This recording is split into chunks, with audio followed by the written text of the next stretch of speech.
வேத சத்தியத்தின்படி நம்ம வாழணும், அவ்வளவுதாங்க. இந்த பாவ உணர்வு இல்லை அப்படின்னா நம்மளால வாழவே முடியாது.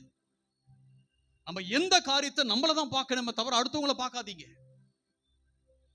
அடுத்தவங்க இடரலா இருக்கிறது நம்ம காரணமா இருக்கவே கூடாது. ரொம்ப சாக்கரையா வாழ வேண்டிய ஒரு கிறிஸ்துவ ஜீவி இது.